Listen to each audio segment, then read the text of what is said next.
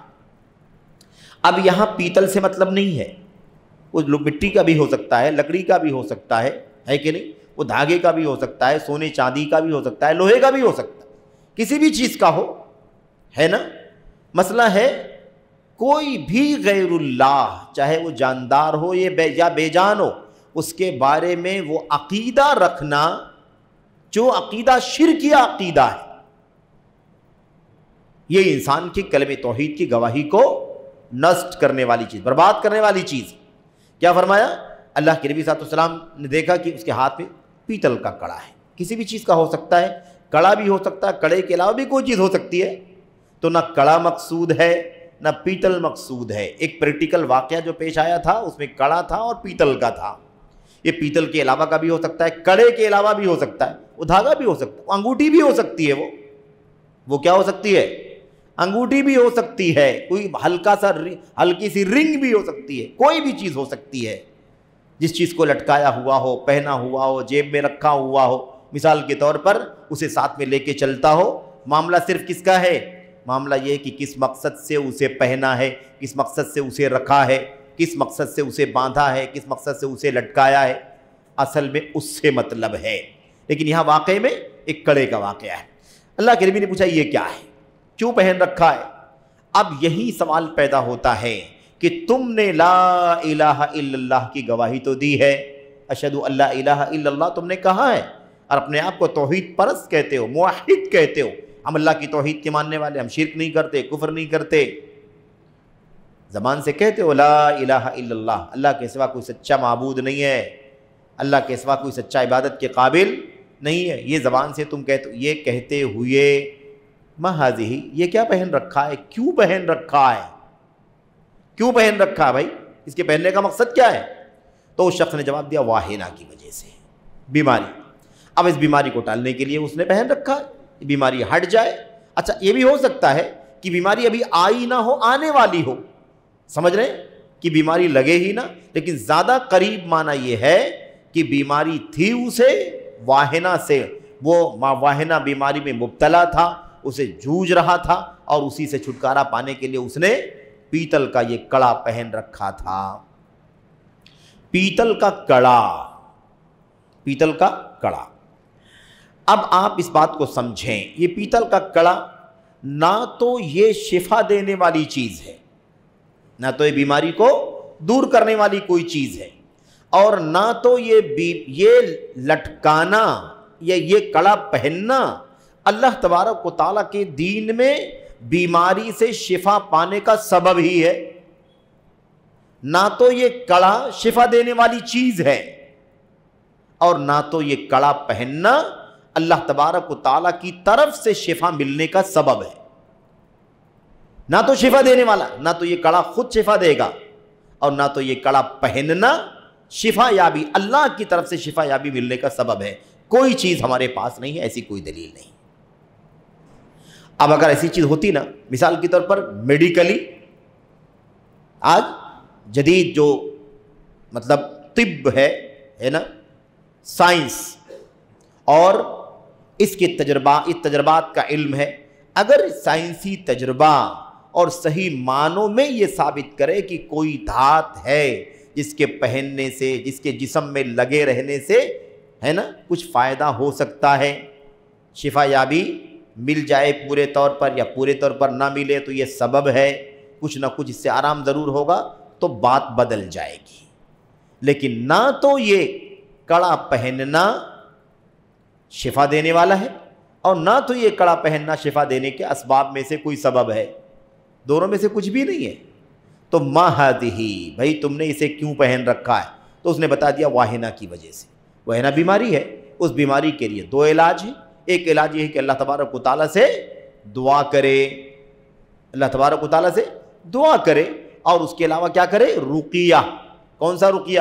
آج کل کا پروفیشنل رقیہ نہیں، کاروباری رقیہ نہیں، جو سسٹم، نظام، فل ٹائم، پارٹ ٹائم جو نظام چل رہا ہے، اور پورے طور پر ایک عیادہ، ڈسپینسری، کلینک کی شکل میں لوگ باقاعدہ کھول کر کے بیٹھے ہوئے ہیں، اس کی کوئی اصل نہیں ہے سلف کے دور میں۔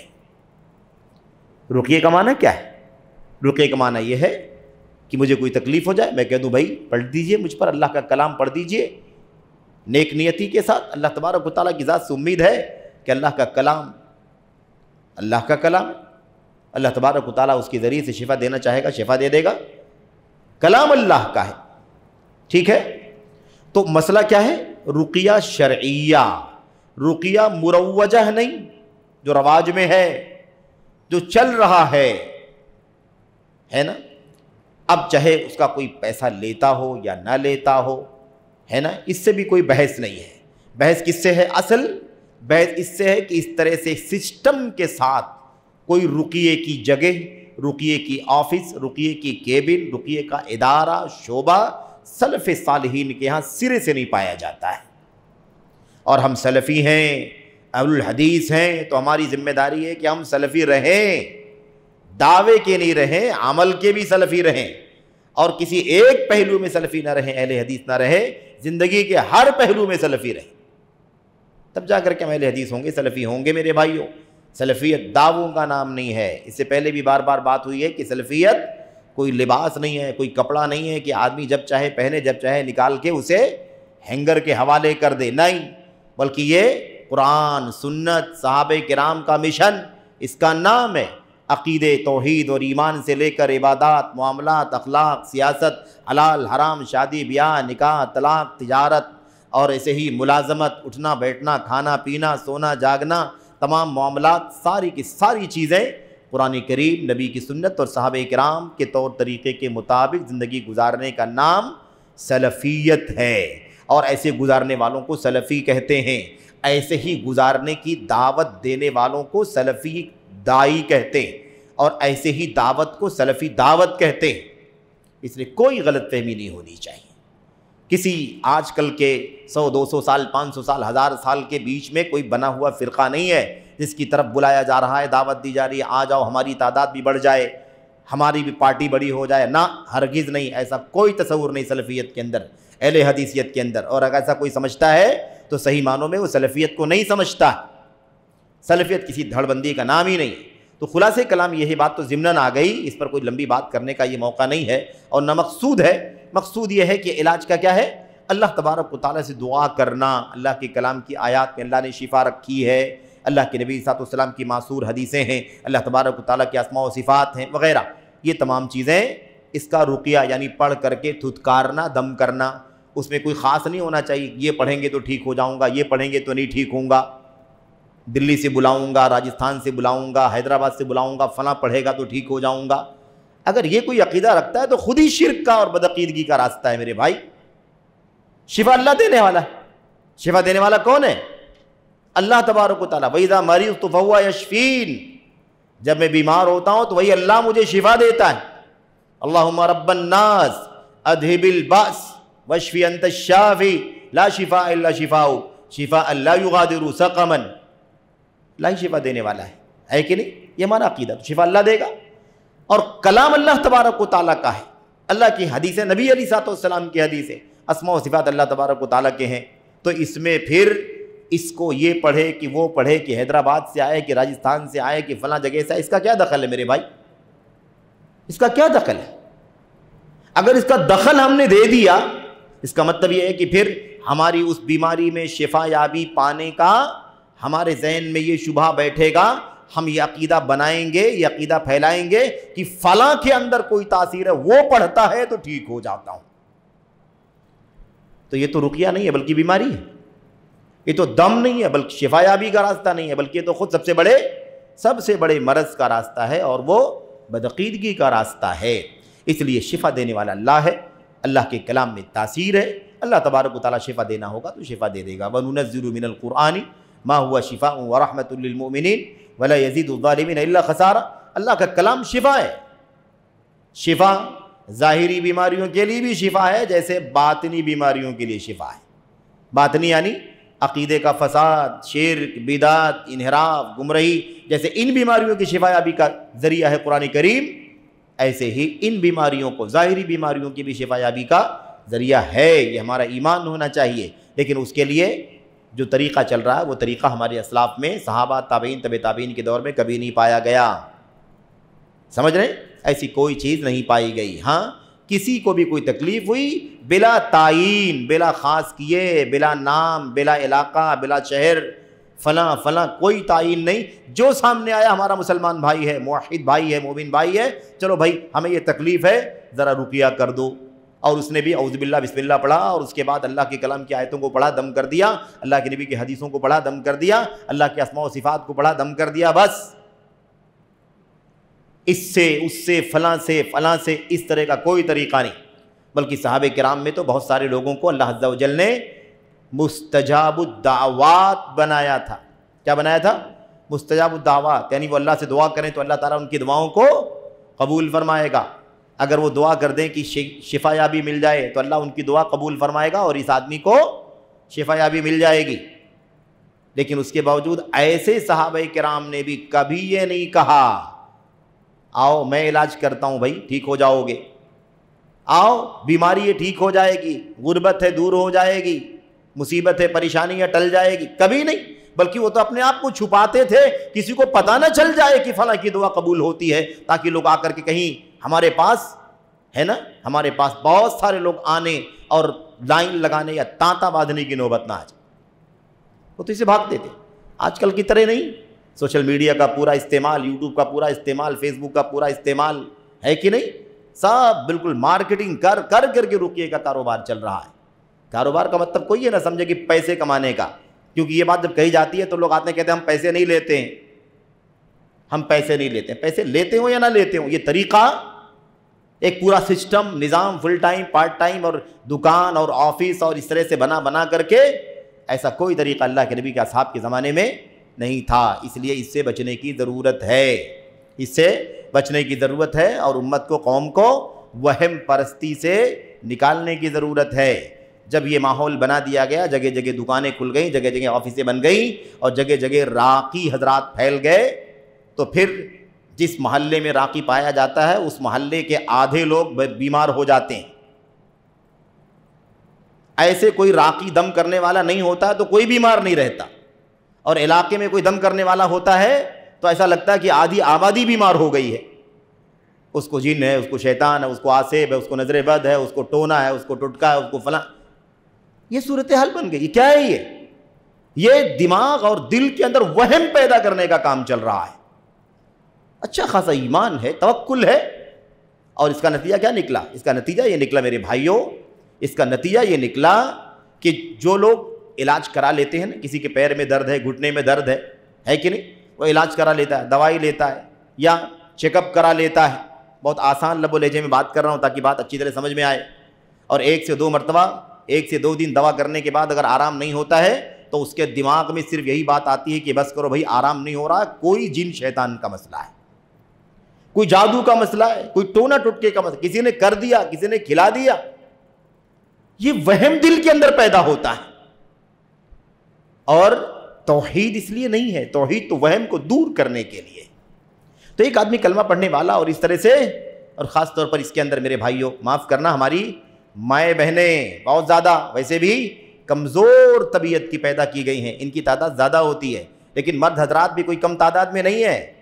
ہم نے آس پاس میں ہی دیکھا ہے, کسی ایسے معالج نے آ کر کے اعلان کر دیا تو 2-3 دن ایسی لائن لگی رہی, ایسا لگا کہ پورا شہر, یہ آس پاس کی بستی سب جن شیطان آسیب اور نظر بد اور ٹونے اور جادو کی نظر ہو گئے. یہ درد ہے جو میں آپ کے سامنے ذکر کر رہا ہوں. اہل حدیثیت صرف دعووں کا نام نہیں ہے, سلفیت کسی آدمی کے کسی نجی یا کسی کی شخصی تھیوری کا نام نہیں ہے. سلفیت ایک راہ ہے جو اللہ کے کلام, اللہ کے نبی کے فرمان اور صحابہ کرام کے مشن کا نام ہے. ہر جگہ اس راستے کی تلاش کرو. سلف میں ایسا نہیں تھا تو نہیں کرنا ہے, ادھر ادھر کے ہیلے بہانے دلائل استدلال لا کر کے اپنی بات کو ثابت کرنا, یہ بھی سلفیت نہیں میرے بھائیوں. اس سے بچنے کی ضرورت ہے. اللہ تبارک و تعالیٰ عوام کو, خواص کو بھی اس سے بچنے کی توفیق عطا فرمائے. عوام ہی نہیں ہے, خواص بھی ہیں اس کے اندر, بڑے بڑے نام ہیں اس کے اندر جو پورے طور پر اسی پر لگے ہوئے ہیں.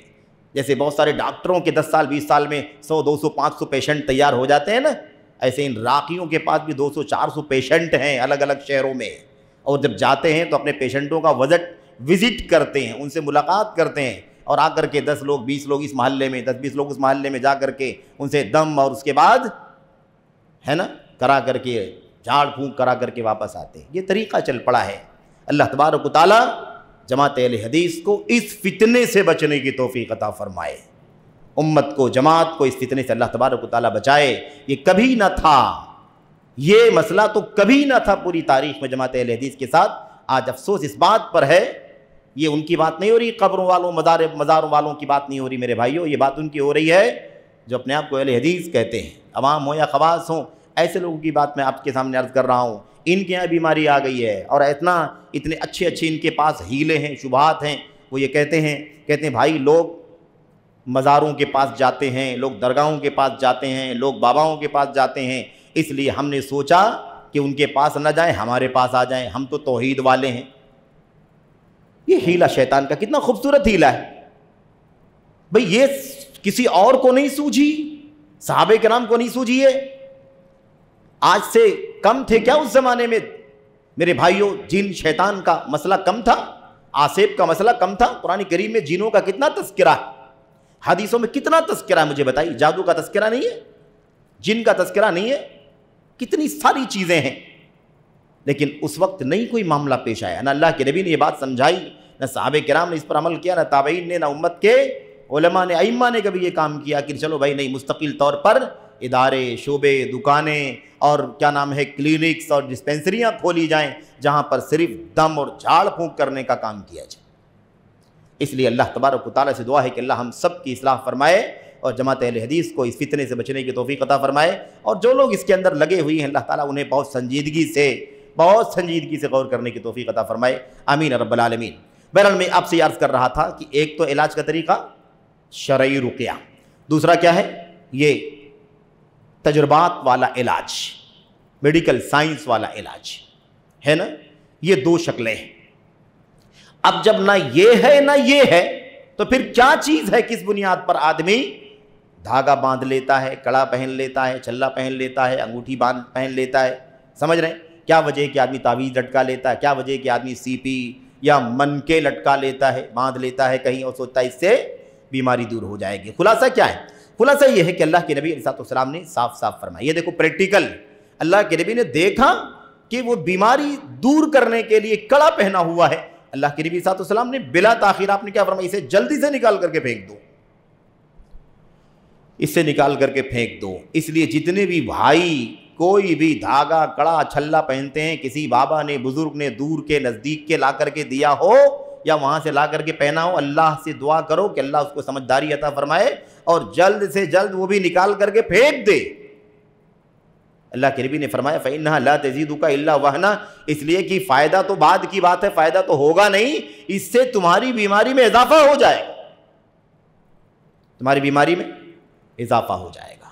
نمبر 2، نمبر 3، اللہ کے نبی نے فرمایا اور یاد رکھو یہ عقیدے کا فساد ہے کہ تم نے اس کڑے کو سمجھا ہے کہ شفا دے گا، تم نے دھاگے کو سمجھا کہ اس سے تمہاری بیماری دور ہو جائے گی۔ اللہ تبارک و تعالیٰ، اللہ تعالیٰ شفا دے گا نا، اللہ کے علاوہ غیر اللہ اسے شفا کرنے کی طاقت کہاں سے آ گئی؟ یہ تمہیں فائدہ کہاں سے پہنچا سکتا ہے؟ یہ نہ فائدے پہنچانے کی طاقت رکھتا ہے نہ نقصان پہنچانے کی، یہ کہاں سے تمہیں فائدہ پہنچائے گا؟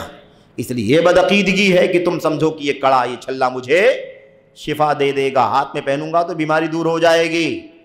یاد رکھو یہ بدعقیدگی ہے۔ اس لیے اسی بدعقیدگی کے ساتھ اگر تم جیتے رہے اور اسی بدعقیدگی کے ساتھ تمہاری موت آ گئی تو تم کبھی کامیاب نہیں ہوگی۔ بات سمجھ میں آ گئی نا؟ لا الہ الا اللہ کی گواہی کا صحیح معنی کیا ہے؟ اللہ کے سوا کسی سے اس طرح کا عقیدہ رکھنا منع ہے، ان کا کفر ہونا ہے۔ کوئی نفع نہیں دے سکتا، کوئی فائدہ نہیں پہنچا سکتا، کوئی شفا نہیں دے سکتا، کوئی دولت نہیں دے سکتا، کوئی اولاد نہیں دے سکتا، کوئی بیماری نہیں ڈال سکتا، یہ ہمارا ایک دم ٹھوس عقیدہ ہونا چاہیے۔ ابراہیم خلیل اللہ علیہ السلام، اللہ نے نقل فرمایا وَإِذَا مَرِضْتُ فَهُوَ يَشْفِينِ، جب میں بیمار ہوتا ہوں تو اللہ تعالیٰ ہی مجھے شفا دیتا ہے کہ نہیں؟ لا شافی الا انت، اللہ تیرے علاوہ کوئی شفا دینے والا نہیں، تو نہ کوئی شفا دینے والا ہے، اور جس چیز کو شرعاً یا تجربے کے طور پر یا شریعت کی روشنی میں شفا کا سبب نہیں بتایا گیا ہے، اسے باندھنے لٹکانے سے شفا یابی کیسے مل سکتی ہے؟ سمجھ رہے ہیں؟ اس لیے اس میں کوئی شک نہیں۔ اب اللہ کے نبی صلی اللہ علیہ وسلم نے یہاں صاف صاف کیا فرمایا؟ اگر تم اسی حالت میں مر جاؤ گے کہ یہ کڑا تمہارے ہاتھ میں رہے اسی عقیدے کے ساتھ، تو تم کبھی کامیاب نہیں ہوگے۔ یہ بات اللہ کے نبی نے کیوں فرمائی؟ کبھی کامیاب نہیں ہوگے یعنی تم جنت سے محروم ہو جاؤ گے، جہنم میں داخل ہو جاؤ گے۔ یہ بات اللہ کے نبی نے کیوں فرمائی؟ اسی عقیدے کی بنیاد پر فرمائی کہ اس کا عقیدہ کیا تھا کہ یہ کڑا میں نے پہنا ہے، یہ میری بیماری دور کر دے گا۔ اسی کڑے کو شفا دینے والا سمجھا اس نے، اور اسی بات کو اللہ کے نبی صلی اللہ علیہ وسلم نے سمجھا، کیونکہ بات واضح ہے نا. کیوں پہن رکھا ہے؟ واہنہ بیماری کی وجہ سے، یعنی واہنہ بیماری کو ٹالنے کے لیے پہن رکھا ہے. ایسا تو نہیں کہا نا اس نے کہ میں نے اس کو پہنا ہوا ہے، اس کو پہنوں گا اور اللہ سے مانگوں گا تو اللہ مجھے شفا دے گا اس کو پہننے کی وجہ سے. اس نے ایک ہی جملہ کہا، من الواہنہ، اس کڑے کے پہننے کی ایک ہی وجہ ہے، بیماری مجھے ہے اور یہ کڑا پہنوں گا تو بیماری دور کر دے گا. بھائی بات سمجھ میں آ گئی کہ نہیں آ گئی؟ یہ شرک اکبر والا عقیدہ ہے کہ اسی کو شفا دینے والا سمجھے. اگر اس کو سبب سمجھے گا تو گناہ شرک اصغر ہوگا. اس کا مطلب یہ نہیں کہ کوئی اچھی چیز ہے، وہ بھی خطرناک ہے. شرک اصغر شرک اکبر کی طرف لے کر کے جاتا ہے. چھوٹا شرک بڑے شرک کا دروازہ ہے، اس لیے اس سے بالکل بچنے کی ضرورت ہے. اچھا، تو یہ ہو گئی بات کہ اگر تم نے یہ کڑا اگر نہیں نکالا، تم نے اس کو پہنا ہوا ہے کہ بیماری دور ہو جائے گی. یاد رکھو، تمہاری بیماری دور نہیں ہوگی، تمہاری بیماری بڑھ جائے گی اور درد ہوگا، کمزوری میں اضافہ ہو جائے گا. خیر، آئیے بات لمبی نہ کریں، آئیے اس حدیث سے جو فوائد، جو مسائل مستنبط ہوتے ہیں اسے سمجھیں تو بات اور زیادہ آسانی سے سامنے سمجھ میں آ جائے گی. بہرحال حدیث سے اتنی بات تو معلوم پڑ گئی کہ بھائی فائدہ، مصیبت کو ٹالنے کے لیے، بیماری کو ٹالنے کے لیے کوئی کڑا وڑا پہننا منع ہے، کوئی کڑا چھلا وغیرہ پہننا منع ہے، اور اس سے شفا یابی نہیں ملے گی بلکہ بیماری اور زیادہ بڑھ جائے گی، تکلیف بڑھ جائے گی. دوسری چیز، یہ شرک ہے اور اتنا خطرناک شرک ہے کہ انسان کو کامیاب نہیں ہونے دے گا، کبھی بھی کامیاب نہیں ہونے دے گا. اولئک هم المفلحون، اولئک هم المفلحون. اللہ نے فرمایا نا قرآن کریم کے اندر، یہی لوگ کامیاب ہونے والے ہیں، یہی لوگ کامیاب ہونے والے ہیں. اللہ کے نبی فرماتے ہیں اس حالت میں مر جاؤ گی کہ یہ کڑا تمہارے ہاتھ میں رہے، ما افلحت ابدا، تو کبھی کامیاب ہوگے ہی نہیں. یہ مسئلہ ہمیں اس حدیث سے معلوم پڑ گیا. خلاصہ، آئیے اس حدیث سے کون کون سے فوائد معلوم پڑتے ہیں میں بالکل اختصار کے ساتھ ذکر کرتا ہوں، کیونکہ باتیں ہمارے سامنے تقریباً آ چکی ہیں. نمبر 1، پہلی چیز معلوم پڑتی ہے کہ بیماری وغیرہ سے بچنے کے لیے یا بیماری آ جانے کے بعد اس کو ٹھیک کرنے کے لیے کڑا وغیرہ، دھاگا وغیرہ، چھلا وغیرہ پہننا یہ حرام ہے اور شرک میں سے ہے. واضح ہے نا؟ واضح ہے.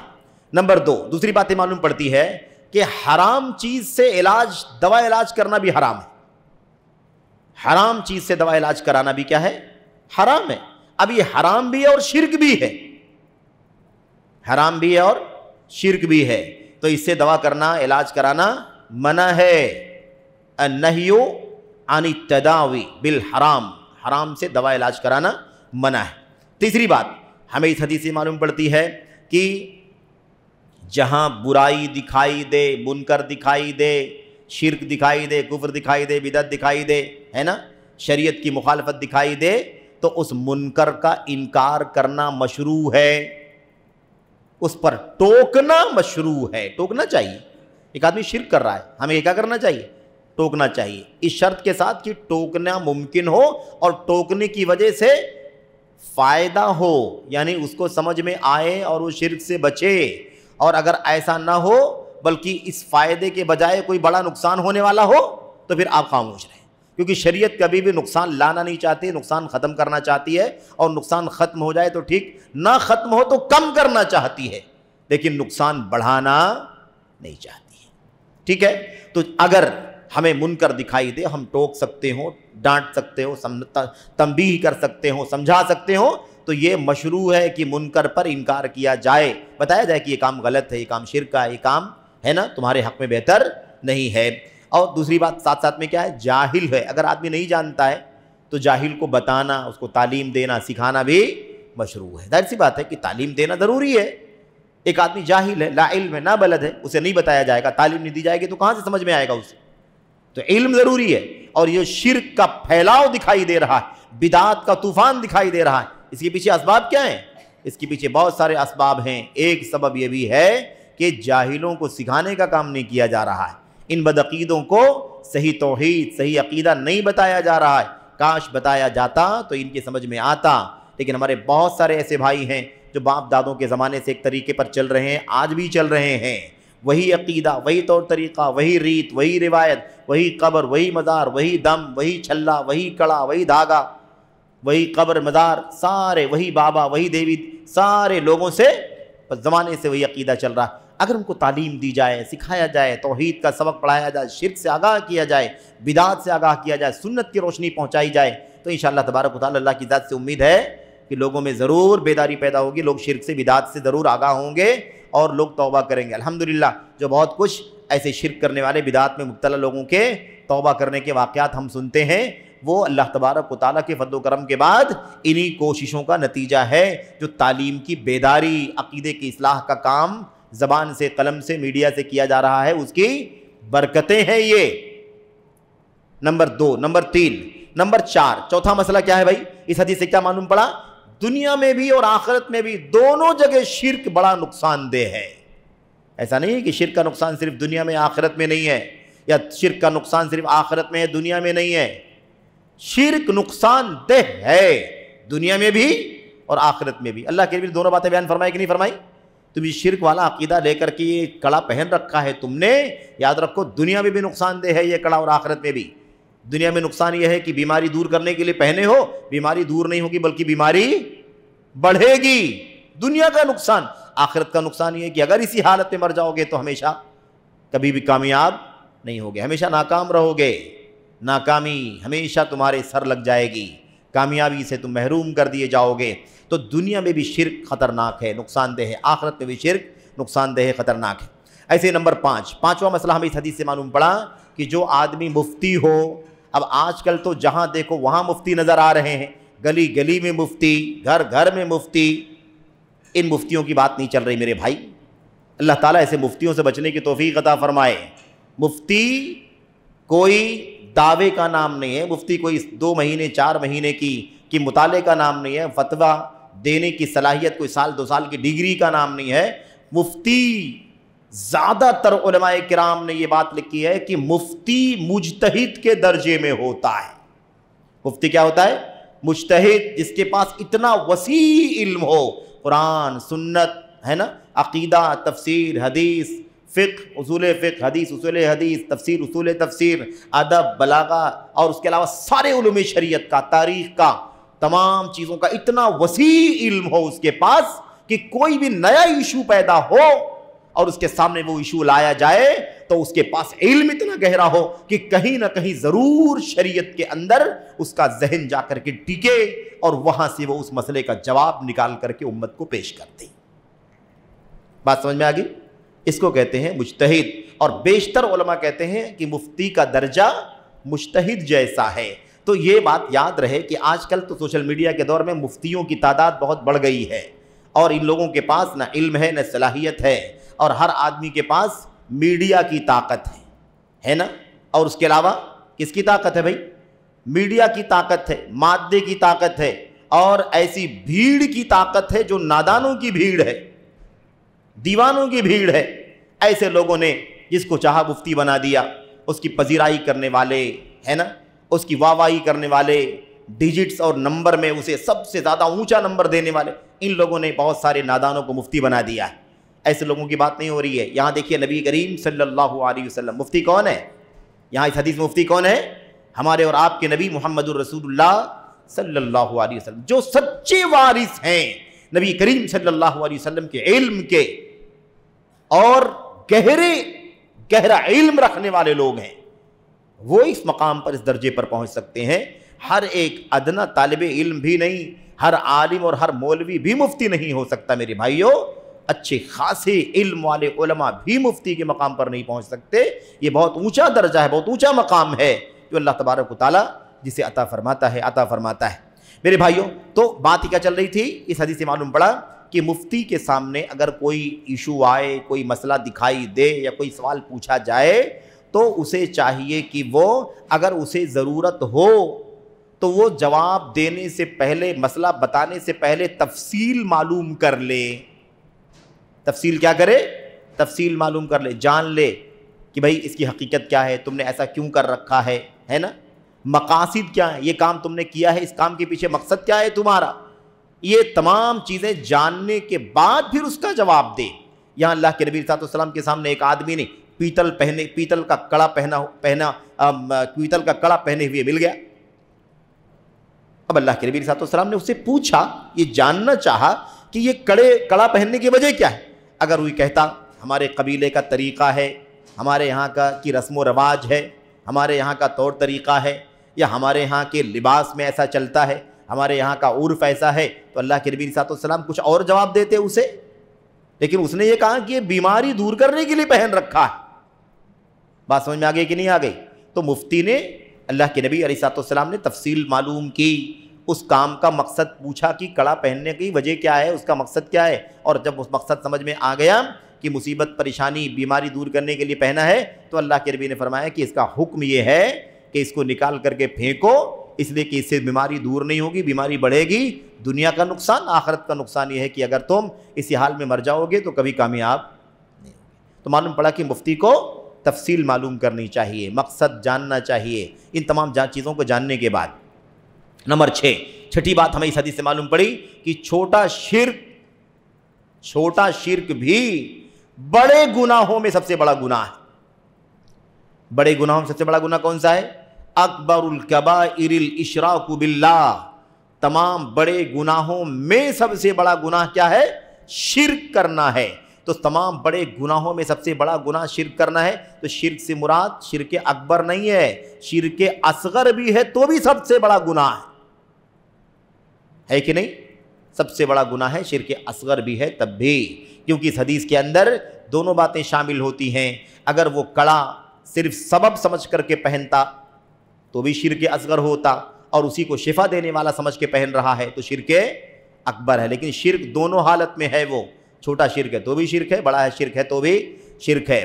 نمبر 7, ساتواں مسئلہ کیا معلوم پڑا کہ شرک جیسے مسئلے میں, اور اس بات کو اچھی طرح جان لیجئے, عقیدے کا مسئلہ ہو, توحید کا مسئلہ ہو, ایک آدمی توحید کے بجائے شرک کر رہا ہو, تو شرک کے مسئلے میں کسی کا جاہل ہونا, کسی کا لا علم ہونا اسے معذور نہیں قرار دیتا. بات سمجھ میں آ گئی کہ نہیں آ گئی؟ معاملہ شرک کا ہے, عقیدے کا ہے, توحید کا ہے. ایک آدمی اگر شرک کا کام کرتا ہے, شرک اکبر کرتا ہے, شرک اصغر کرتا ہے, تو اسے یہ کہہ کر کے نہیں چھوڑا جا سکتا کہ جاہل ہے, نادان ہے, نہیں معلوم تھا اس لیے اس کی بخشش ہو جائے گی. نہیں, شرک کا مسئلہ ہے نا, شرک کے معاملے میں جہالت کی بنیاد پر کوئی معذور نہیں ہو سکتا. اس مسئلے کو طے کر لو اچھی طرح سے, اس کو جاننا ضروری ہے کہ عقیدے کے باب میں شرک جیسے مسئلے میں کوئی بھی شخص اپنی جہالت کی بنیاد پر, لا علمی کی بنیاد پر معذور نہیں ہوگا. یہ خطرناک مسئلہ ہے, خطرناک مسئلہ ہے. نمبر 8 اور آخری مسئلہ کیا ہے؟ آخری مسئلہ یہ ہے میرے بھائیوں کہ کوئی شخص شرک کا تھوڑا بھی حصہ کر رہا ہو, یعنی یہ نہیں کہ 10 قسم کے, 20 قسم کے, 25, 50 قسم کے شرک میں مبتلا ہو. نہیں, اگر کوئی ایک کام شرک کا بھی کر رہا ہو, ایک کام بھی شرک کا کر رہا ہو, تو اس کو بھی ڈانٹنا, اس کی بھی تنبیہ کرنا ضروری ہے. یہ نہیں کہا جائے گا کہ بھائی ٹھیک ہے شرک تو ہے لیکن ایک شرک کر رہا ہے, بقیہ تو سب ٹھیک ہے. ارے بہت سارا شرک کرے گا, قبروں کا سجدہ بھی کرے گا, طواف بھی کرے گا, تو جا کر کے اس کو ہم سمجھائیں گے, ڈانٹیں گے. ایسا نہیں ہونا چاہیے. کسی شخص نے تھوڑا بھی شرک کا کام کیا تو اسے بھی تنبیہ کرنا, اسے بھی آگاہ کرنا, اسے بھی ڈانٹنا ضروری, اور سختی کرنا مشروع ہے. تنبیہ کے ساتھ, سختی کے ساتھ تنبیہ کرنا مشروع ہے. کیوں؟ تاکہ اس سے نفرت ہو جائے اس کے دل کے اندر. ایک چھوٹا سا شرک کر رہا ہے, اگر اس سے ڈانٹ دیں گے تو اس کے دل میں نفرت پیدا ہوگی کہ نہیں ہوگی؟ پھر آئندہ وہ چھوٹا شرک بھی نہیں کرے گا, اپنے آپ کو بچائے گا. سمجھ رہے؟ اس لیے یہ بہت اہم مسئلہ ہے کہ آدمی یہ نہ سوچے کہ بہت سارا شرک کرے گا تو اسے منع کیا جائے گا, اور اکا دکا کوئی شرکیہ کام کر رہا ہے تو اس کو مت ڈانٹو, یا اس کی تنبیہ مت کرو, یا سختی سے مت ڈانٹو. نہیں, شرک کا مسئلہ ہے, عقیدے کا مسئلہ ہے, تو اس کو ڈانٹنے میں تنبیہ ہونی چاہیے تاکہ اس کے دل میں نفرت پیدا ہو اس سے. اللہ کے نبی نے کیا فرمایا؟ انزعھا, اسے نکال کر پھینک دو. یاد رکھو بیماری کم نہیں ہوگی, بیماری بڑھے گی, اور اسی حالت میں مر جاؤ گے تو کبھی کامیاب نہیں ہوگی. سختی کی کہ نہیں کی اللہ کے نبی صلی اللہ علیہ وسلم نے؟ آپ نے یہ تو نہیں کہا کہ جانے دو ایک شرک کر رہا ہے, زیادہ سے زیادہ کڑا پہن رکھا ہے بس بیماری دور کرنے کے ارادے سے, اور کوئی تو نہیں کام کر رہا ہے نا, غیر اللہ کا سجدہ تو نہیں کر رہا ہے, جانے دو. اللہ کے نبی نے ایسا کچھ نہیں کیا. آپ نے ایک شرک کا کام کرتے ہوئے دیکھا تو آپ نے اس کو سختی کے ساتھ ڈانٹا اور تنبیہ کیا. بہرحال میرے بھائیوں، یہ چند مسائل تھے جو اس حدیث سے معلوم پڑتے ہیں، اور بھی بہت سارے مسائل ہو سکتے ہیں. چند باتیں، چند فوائد اس میں بیان کیے گئے، ہمارے لیے کافی ہے. مقصد یہ کہ ہم حدیث کو اور عقیدے کے باب کے اس مسئلے کو اچھی طرح سے سمجھ لیں. آگے ابھی بہت ساری باتیں آنا باقی ہیں جو انشاءاللہ تبارک و تعالیٰ آئیں گے. اللہ سے دعا ہے کہ اللہ تبارک و تعالیٰ ہمیں اور آپ کو توحید کی گواہی کا معنی سمجھنے کی توفیق عطا فرمائے، اور صحیح معنوں میں توحید کا تقاضا کیا ہے اللہ عز و جل ہمیں صحیح معنوں میں اسے سمجھنے کی اور اسے برتنے کی توفیق عطا فرمائے، اور اس تقاضے کے خلاف جتنی چیزیں ہیں اللہ عز و جل ان تمام چیزوں سے ہمیں بچنے کی توفیق عطا فرمائے. آمین یا رب العالمین. وصلی اللہ وسلم وبارک علی نبینا محمد وعلی آلہ وصحبہ اجمعین. والسلام علیکم ورحمۃ اللہ وبرکاتہ.